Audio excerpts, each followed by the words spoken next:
Hello everybody, it's Joshino here, and today I'm coming to you through virtual reality. Let me open this up. I still can't see anything. Okay, nobody asked for a language this week, so I thought I'd do something slightly different. I've got this new piece of kit. It's the FreeFly VR virtual headset holder. Basically, it holds your phone within this sort of setup here, this holder. And these two lenses match up to the two stereoscopic sides of the 3D motion pictures, and it creates a stereoscopic 3D image. And these are only around £45, which is quite cheap. And I just slot my phone in there and I've got virtual reality. It's actually really fun, and I've been playing some games on it as well. Some quite fun games as well. But to be honest, yeah, there's other things that you can do on the VR headset which I might not mention in this video.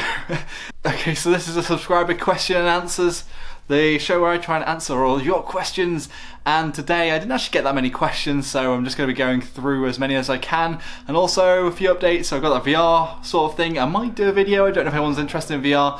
I've also thought about, on the Planetside 2 sort of things, maybe trying to edit a video so that it's in 3D, like a fly through of the gameplay. I'm not sure if it's possible, but I've seen I've been trying to watch on YouTube the editing the videos by setting it aside, overlaying two images and squeezing them down to the dimensions that you need for these headsets.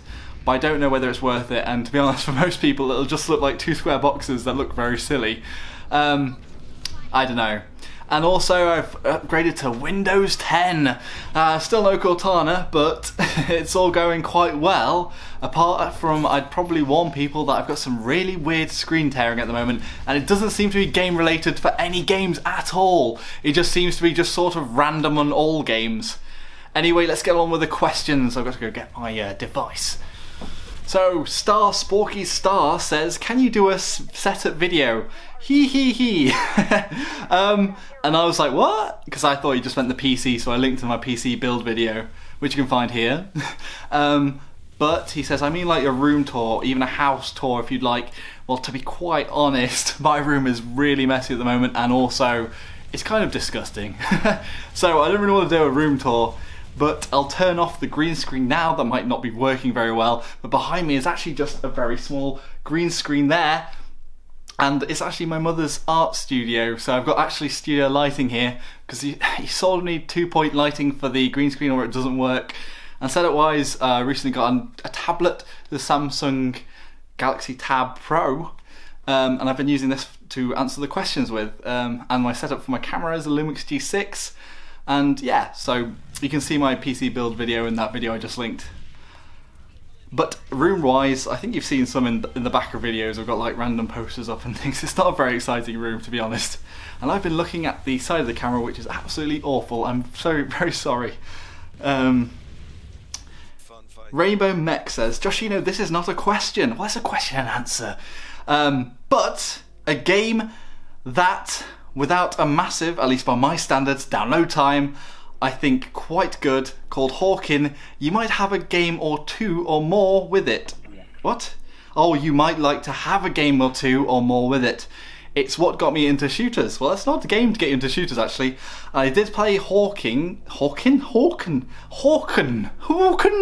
Anyway, I did play Hawkin at Hawkin at the start of the alpha, and I think at the time it really put me off because it was so bare. It was just like a very poor deathmatch game, where really I was sort of expecting more of a mech warrior, sort of quite complicated mech driving experience. I don't know if you play other mech games, but usually you have to manage all your subsystems and things like that, and you have to make sure that your arms are working properly, or that your guns aren't burning up, or you haven't overheated or something.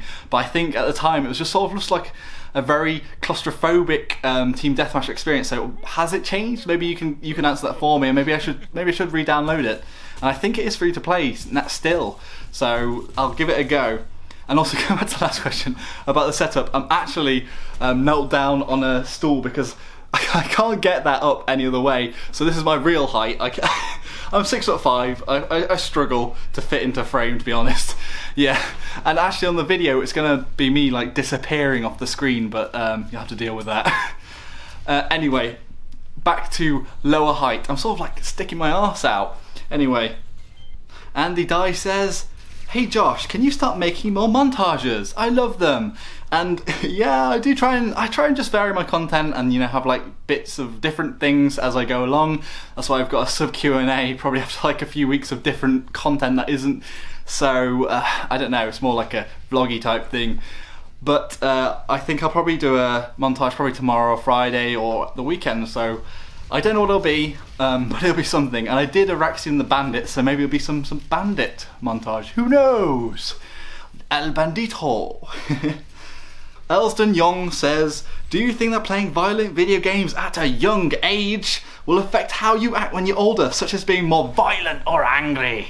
And he says, "Hi from New Zealand." Hello, you Kiwi. Anyway, no, I don't really think that's true, to be honest. I'm somebody that's played violent video games from a very young age and watched Total Recall when I was like 6, and I'm probably the least violent person I know.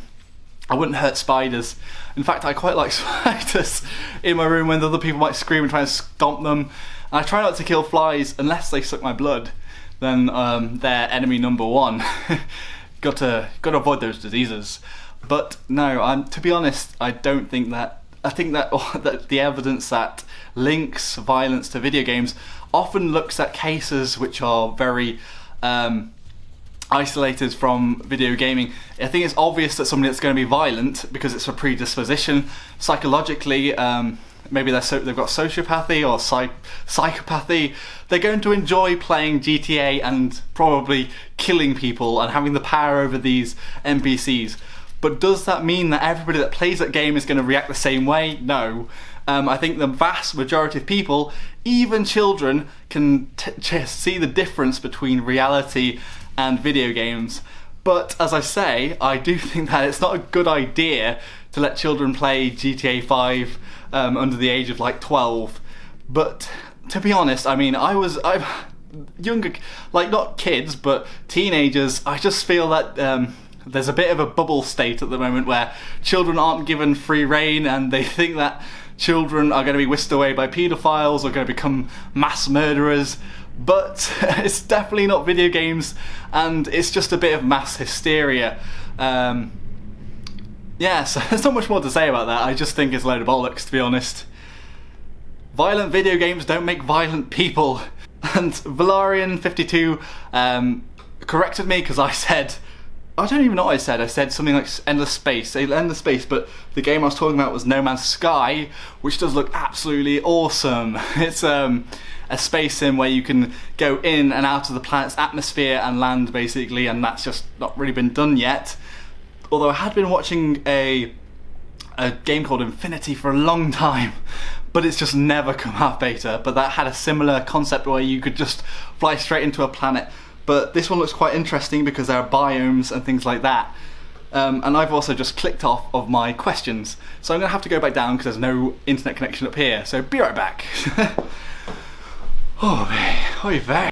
Hello everybody, I'm back, and we've got Shadow the Overseer, who I can only assume is a dungeon master of some sort. Anyway, he says, thanks for replying to my question. I'm not sure what your question was last time, but hey ho. Another question, a follow-up to my first one. Do you take requests to play games? And sure, I'll take requests to play games. I will warn you, any paid games at this moment in time, I'm not paid again from work until the 20th or something like that. So for the next like 2 weeks, I'm going to be quite poor because I've spent all the money on living costs, food, things like that, and then gadgets like this, the virtual reality headset, and other bits and bobs. And I've upgraded I've put another SSD in my computer because you could have enough storage. So I've gone a bit crazy and spent all my money. So there won't be any more games this month that are paid, but certainly next month when I've got a bit more money, I might think about playing some games if they've got a price. But any free-to-play games, be sure to recommend them, and especially things that are just coming out, because I'm happy to play things.